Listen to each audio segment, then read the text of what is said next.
Now, tonight on my angle, I focus on a High Court decision delivered today by Justice James Makau. In his ruling, the judge declared the controversial Computer Misuse and Cybercrimes Act 2018 as fully constitutional. In so doing, he dismissed as unwarranted a case that had been filed by the Bloggers Association of Kenya challenging this piece of legislation that was signed into law by the President on 16th May 2018. Now, this ruling has caused considerable anxiety among a section of human rights defenders, and specifically those concerned about freedom of expression and media that's guaranteed in the Constitution. Let me first admit here that the country badly needs a functional cybercrime law. Who would turn a blind eye to the numerous illegal activities that have turned the cyberspace into one big global crime scene? Who can ignore the brazen hacking of websites and the siphoning of funds from private bank accounts by tech-savvy thieves who have effectively replaced the gun-toting bank robbers of the yesteryears? Any sensible country in the world today must make robust efforts and work with other countries in dealing with this real and present danger. Indeed, the very spirit of this law at its inception was to support intergovernmental and national initiatives aimed at fighting crime online. But without any clear justification, the framers of the law and the National Assembly veered off from the noble course to include provisions that would in one fell swoop erode the many gains made by the 2010 Constitution. After years of a bruising struggle, those gains were made.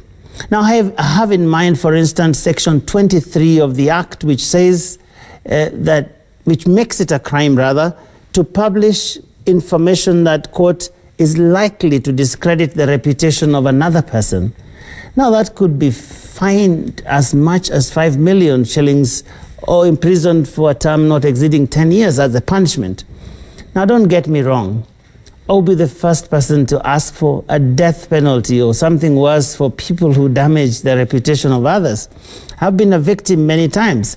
Some bloggers have written completely false yet very unkind things about me. Some have questioned my professional integrity or associated me with people I'd rather avoid like the plague.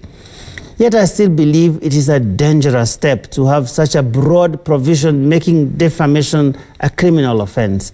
Who is to stop this law from being abused to arbitrarily arrest journalists, politicians, and other citizens on the so-called discrediting the reputation of others charge? What would stop political players or government functionaries from abusing this provision at critical times, such as during hotly contested elections? We have seen government functionaries use even non-existent laws to target people they don't like. What would they do now with such a vaguely worded legal provision? We already have enough laws dealing with defamation as a civil matter.